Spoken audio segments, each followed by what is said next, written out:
Assalamualaikum warahmatullahi wabarakatuh. Kembali lagi bersama saya Ridwan Hasim.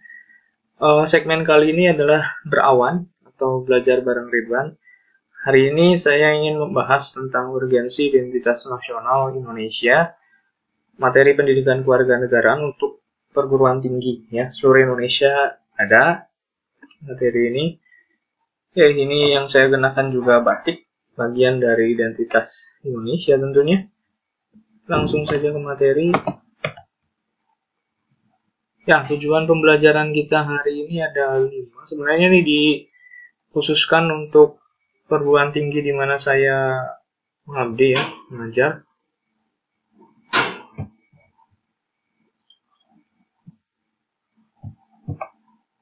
Oke, tapi ini intinya adalah sama saja sebenarnya di setiap perguruan tinggi, mirip-mirip lah.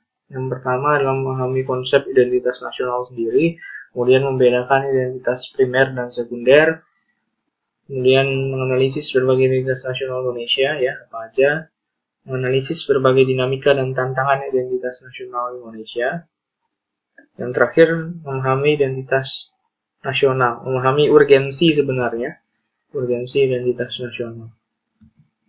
Oke, pertama kita harus tahu dulu apa itu identitas nasional. Identitas nasional itu kan terdiri dari dua kata ya, identitas dan nasional. Identitas sendiri kerap kali dihubungkan dengan ciri khas, atau ada juga orang yang mengatakan seperti jati diri yang dimiliki oleh seseorang. Jadi hal-hal yang melekat dalam diri seseorang ataupun kelompok, nah itu yang biasanya disebut dengan identitas.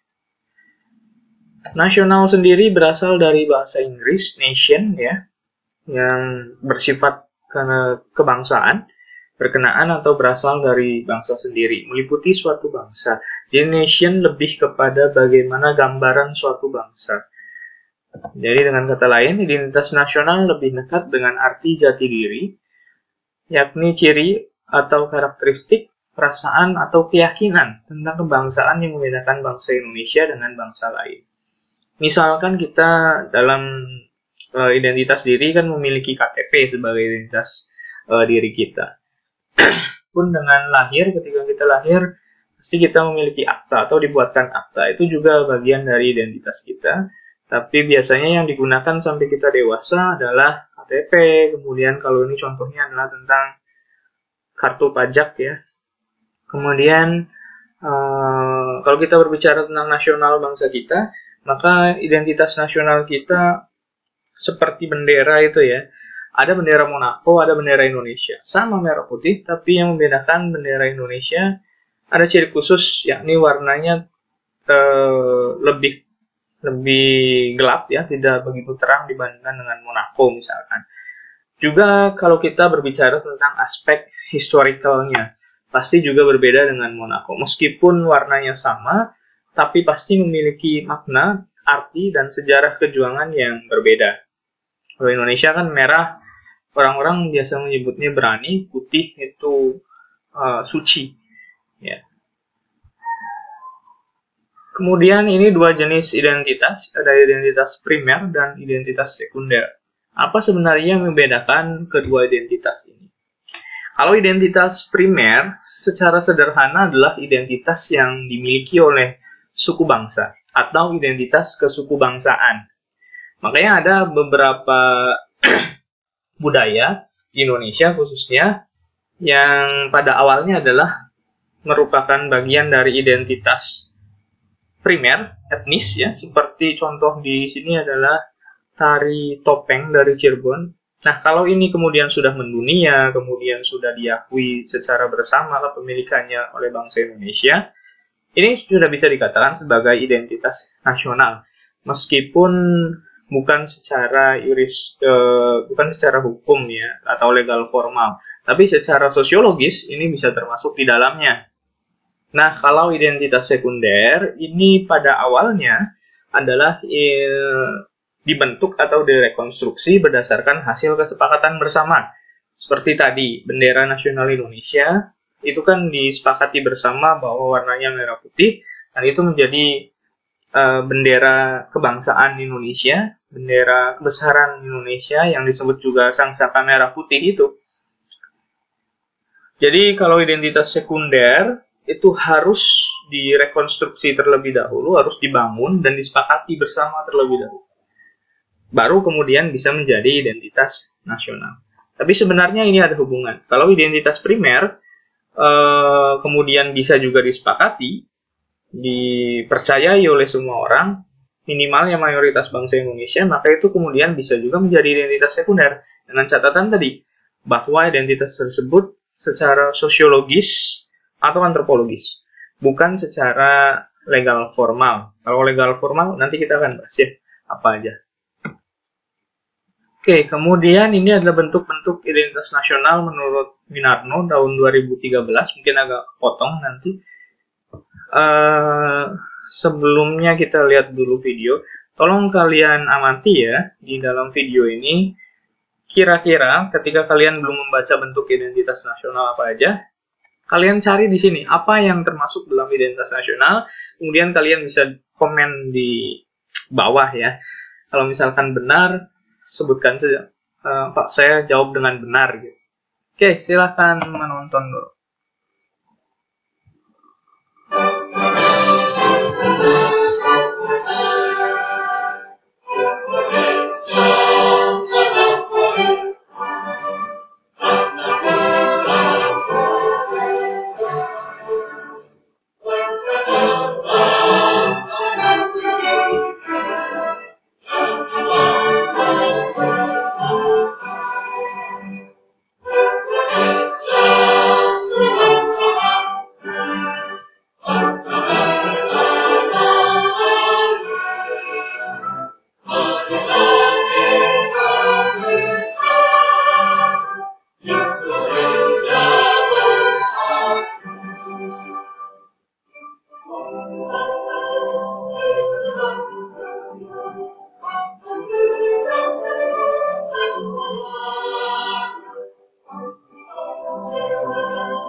Oke, dari video tadi kira-kira kalian melihat apa mungkin sudah ada jawaban dari beberapa, entah benar atau tidak, tapi saya yakin di video tersebut ada yang luput dari pengamatan kalian ya.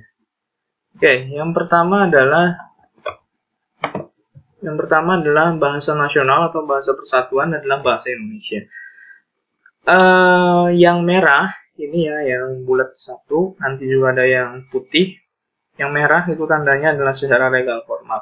Artinya ada dalam peraturan perundang-undangan di Indonesia, entah itu undang-undang dasar maupun undang-undang lainnya. Nah, pertama bahasa Indonesia ini diakui atau disepakati bersama ketika Kongres Pemuda ya, dan menghasilkan Sumpah Pemuda waktu itu. Bahasa Indonesia yang diambil akarnya dari bahasa Melayu dan berbagai kata serapan lain di dalamnya, entah dari bahasa Sanskerta, bahasa Inggris, bahasa Arab, bahasa Cina, Jepang, juga Belanda, dan berbagai bahasa daerah lain. Kemudian bendera merah putih sebagai sang sabta ya, ini juga termasuk bagian dari identitas nasional, disepakati bersama oleh para pendiri bangsa kita. Kemudian lagu kebangsaan Indonesia Raya diciptakan oleh PR Supratman, ini juga sama.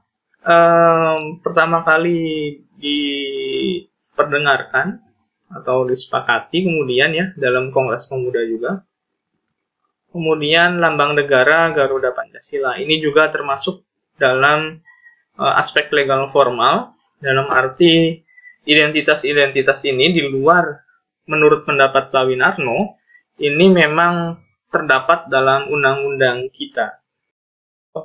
Oke, kalau kita perhatikan ya, di lambang itu ada 5 lambang yang menandakan masing-masing sila dan nilai-nilainya.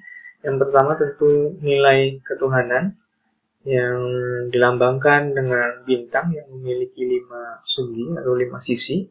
Kemudian nilai kemanusiaan yang dilambangkan dengan rantai.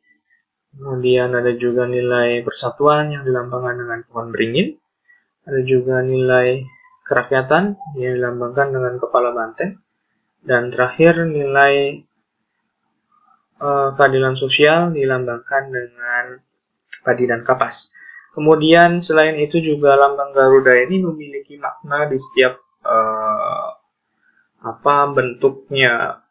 Dalam hal ini adalah bulunya ya, leher, kemudian sayap dan ekor. Nah, di leher sendiri ada 45, kemudian sayap ada 17 dan ekor ada 8. Nah, itu menunjukkan nilai keindonesiaan. Artinya Indonesia lahir, Indonesia terbentuk menjadi sebuah negara yang merdeka dan berdaulat. Kemudian di bawahnya ada mencengkram Bhinneka Tunggal Ika. Itu juga menunjukkan bahwa negara kita menjunjung tinggi persatuan dan kesatuan bangsa. Kemudian semboyan negara kita adalah Bhinneka Tunggal Ika. Di luar sisi legal formal yang terdapat dalam Undang-Undang Nomor 24 Tahun 2009, Pak Winarno kemudian memberikan 10 sebenarnya ini bentuk-bentuk identitas. Nah, tambahan dari beliau adalah Bhinneka Tunggal Ika. Meskipun kita berbeda-beda, meskipun kita berbeda-beda, tapi sebenarnya kita tetap satu. Kita adalah sebuah negara yang Indonesia. Sehingga kalau ada yang mengatakan bahwa Indonesia bukan Indonesia tanpa Jawa, bukan Indonesia tanpa Sunda, bukan Indonesia tanpa Batak, bukan Indonesia tanpa Islam, bukan Indonesia tanpa Kristen, Buddha, dan lain sebagainya, nah itu benar. Karena yang namanya Indonesia adalah satu kesatuan itu. Kalau misalkan salah satunya hilang, maka itu bukan dinamakan Indonesia. Nah, itu yang kita junjung sampai sekarang ini ya. Artinya meskipun kita memiliki konflik, bagaimanapun juga tugas kita adalah untuk meredam ego masing-masing kelompok sehingga kita masih tetap dalam satu bingkai NKRI. Dalam istilah lain, Bhinneka Tunggal Ika dalam istilah Inggris atau kita mempopulerkannya dengan istilah Unity in Diversity, itu juga mencerminkan realitas dari keberagaman masyarakat Indonesia yang memiliki beragam agama, suku, bahasa, dan lain sebagainya. Bahkan pemikiran pun pasti berbeda-beda. Tapi kita masih tetap menjunjung tinggi itu ya. Kemudian dasar falsafah negara adalah Pancasila. Ini mohon maaf terpotong. Dia adalah dasar falsafah negara. Pancasila ya. Berbeda dengan lambang tadi, kalau dasar falsafah lebih kepada isinya. Bagaimana kemudian nilai-nilai Pancasila itu bisa kita amalkan, bisa kita implementasikan dalam kehidupan sehari-hari. Misalkan nilai sila pertama tadi ketuhanan, maka kita harus bisa dalam kehidupan sehari-hari itu untuk saling menghargai orang-orang yang berbeda keyakinan dengan kita misalkan. Dan bisa menghargai perbedaan dari keberagaman itu. Nah, itu bagian dari dasar falsafah kita. Artinya lebih kepada bagaimana kemudian kita sebagai manusia Indonesia bisa menerapkan nilai-nilai Pancasila itu dalam kehidupan sehari-hari. Kemudian konstitusi atau hukum dasar kita adalah Undang-Undang Dasar Negara Republik Indonesia tahun 1945 yang mengalami amandemen sebanyak 4 kali ya. Kemudian bentuk Negara Kesatuan Republik Indonesia NKRI harga mati. Biasanya kita mendengar kata itu. Nah, ini juga perlu kita pahami bahwa bentuk negara kesatuan ini juga berhubungan erat dengan semboyan kita, semboyan Bhinneka Tunggal Ika. Meskipun kita memiliki beragam, multikultur, maka kita tetap menyatakan diri sebagai negara kesatuan negara Republik Indonesia ya. Kemudian konsepsi wawasan Nusantara. Nah, ini perlu dipahami bahwa wawasan itu kan pengetahuan, sedangkan Nusantara itu terdiri dari dua kata, Nusa dan Antara. Nusa itu pulau-pulau, Antara itu ya antara ya, di antara. Jadi Nusantara di antara pulau-pulau. Pengetahuan kita tentang Indonesia yang beragam masyarakat yang terdiri dari sekian ribu pulau, itu harus kita pahami sehingga tidak menimbulkan konflik horizontal misalkan. Karena kalau misalkan kita tidak saling memahami terhadap perbedaan atau ragam budaya yang bercorak wawasan Nusantara, kita tidak akan mungkin untuk bisa hidup harmonis. Jadi kita harus memahami setiap karakteristik dari budaya daerah masing-masing. Karena ada istilah di mana bumi dipijak, di situ langit dijunjung. Maka ketika saya berpergian ke daerah yang bukan daerah saya, maka saya harus memahami bagaimana kemudian adat istiadat di daerah tersebut. Ya, bisa kemudian saya memaksakan adat istiadat saya, daerah saya dipakai di daerah di mana saya pergi, ya. Kemudian kebudayaan daerah yang telah diterima sebagai kebudayaan nasional. Nah, ini menarik. Karena setiap kebudayaan daerah pada hakikatnya bisa diterima sebagai kebudayaan nasional, asalkan tadi kembali lagi ke identitas sekunder. Ketika sudah diyakini, sudah mayoritas masyarakat Indonesia itu menyatakan diri bahwa itu bagian dari identitas nasional Indonesia, kebanggaan Indonesia, maka itu bisa dikatakan sebagai identitas nasional. Karena menjadi ciri dari kebudayaan kita, ya. Misalkan batik. Ada negara lain misalkan yang mengklaim bahwa batik adalah miliknya. Tapi berdasarkan kajian sosiokultural, maka batik telah dinyatakan sebagai warisan budaya dunia dari Indonesia. Nah, itu bagian dari kebudayaan daerah yang kemudian diterima sebagai kebudayaan nasional. Dan beragam yang lainnya, ada reog Ponorogo misalkan, ya. Kemudian kalau makanan kita berbicara tentang rendang misalkan, itu bagian dari identitas kita. Oke, kemudian ini dinamika dan tantangan identitas nasional Indonesia. Pertama, lunturnya nilai-nilai luhur dalam praktik kehidupan berbangsa dan bernegara. Contohnya di sini adalah rendahnya semangat gotong royong, kepatuhan terhadap hukum, kepatuhan kesantunan, kepedulian, dan lain-lain. Saya ambil contoh satu, semangat gotong royong yang mulai memudar. Dulu masyarakat kita ketika membangun rumah, itu ada sisi, ada nilai gotong royongnya. Tidak diminta untuk membantu, biasanya di masyarakat desa. Tapi mereka kemudian datang ketika melihat ada tetangganya yang membuat rumah.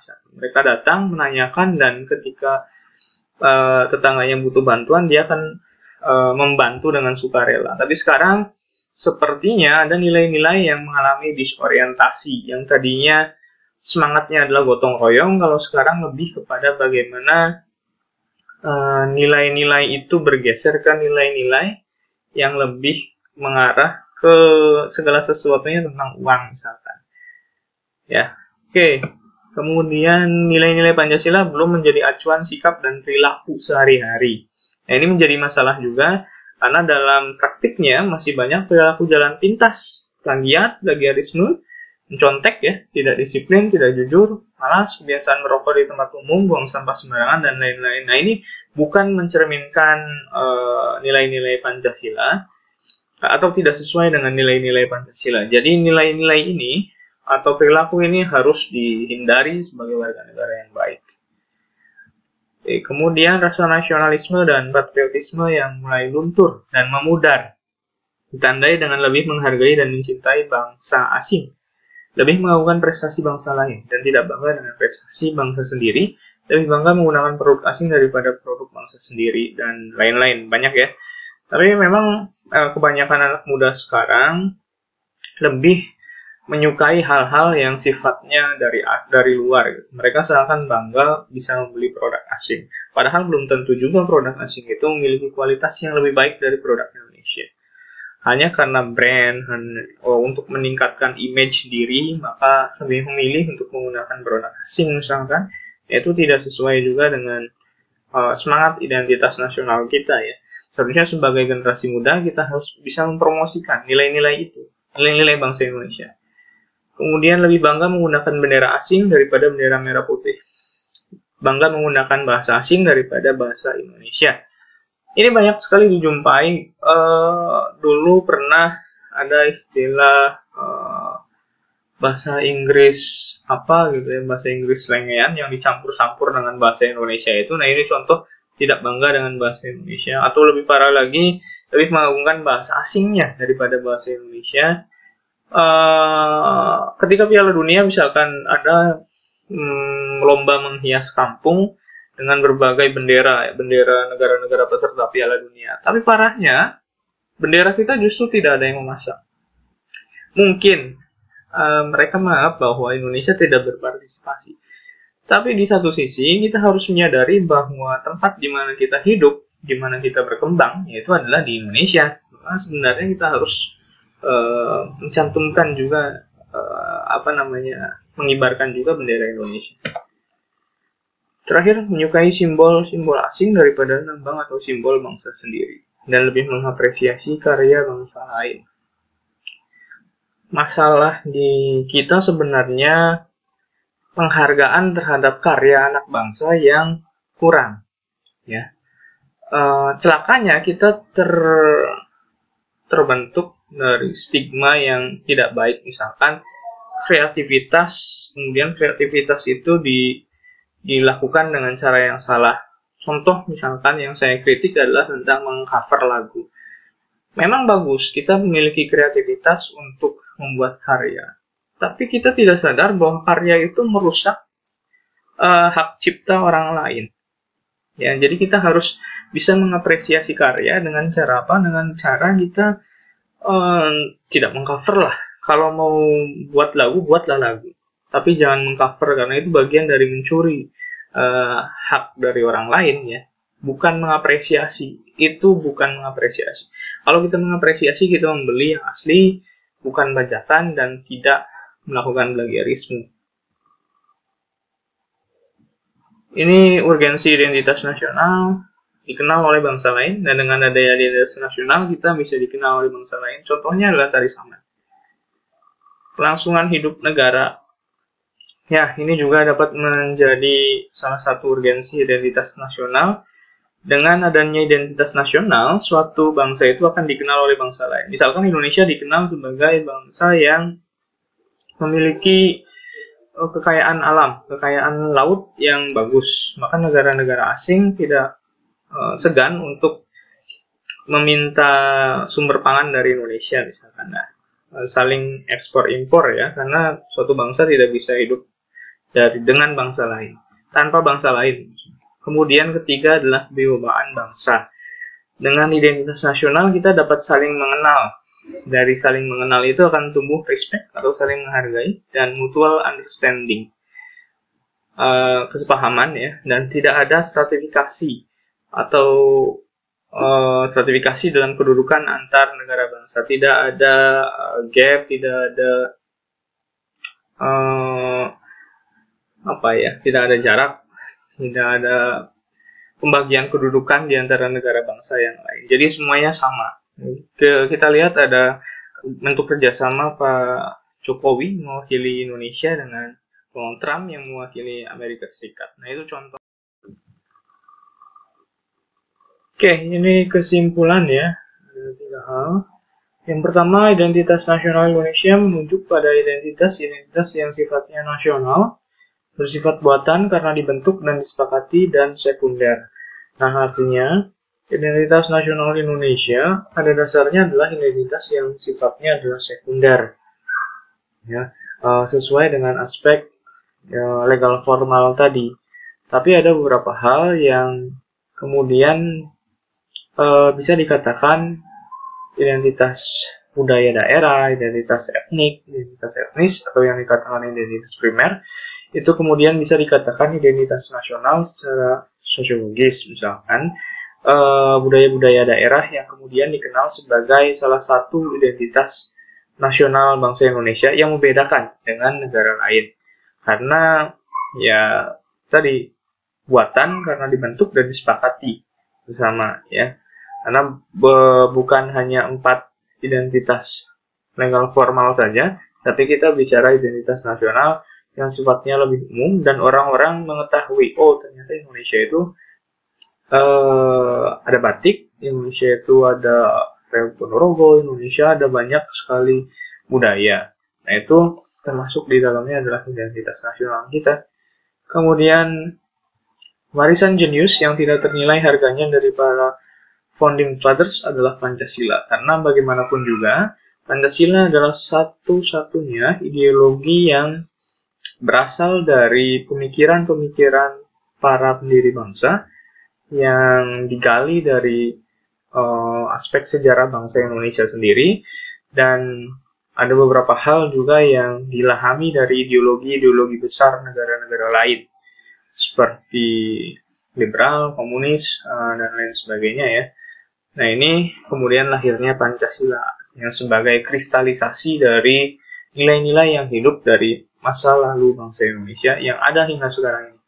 Kemudian terakhir, identitas nasional sangat penting bagi Indonesia karena 3 hal tadi ya. Dengan identitas nasional kita bisa dikenal oleh bangsa lain. Dengan adanya identitas nasional kita bisa menjalin hubungan atau kerjasama dengan negara lain. Dengan adanya identitas nasional kita juga bisa dihargai oleh bangsa lain. Nah, itulah pentingnya identitas nasional, dan kiranya sampai di sini pembahasan kita tentang identitas nasional. Jika ada yang ditanyakan atau berkomentar, silahkan komentar di kolom komentar ya. Akhir dari saya, terima kasih. Jangan lupa like, comment, and subscribe ya. Satu kata terakhir dari Insinyur Soekarno adalah jangan pernah lupakan sejarah. Ia akan membuat dan mengubah siapa diri kita. Jadi kalau misalkan kita melupakan sejarah, maka kita akan melupakan siapa diri kita. Atau ada peribahasa yang mengatakan bahwa seperti kacang lupa pada kulitnya. Jangan sampai kemudian kita mempelajari bahasa asing, kita mempelajari budaya asing, tapi kita kemudian lupa tentang identitas diri kita. Maka jangan sampai kemudian bangsa Indonesia malah kehilangan identitasnya, justru identitas itu diambil oleh negara lain karena lebih menghargai aspek budaya. Oke, untuk meningkatkan kualitas dari video saya, dari presentasi saya, mohon kesediaannya gratis ya untuk subscribe. Terima kasih. Assalamualaikum warahmatullahi wabarakatuh.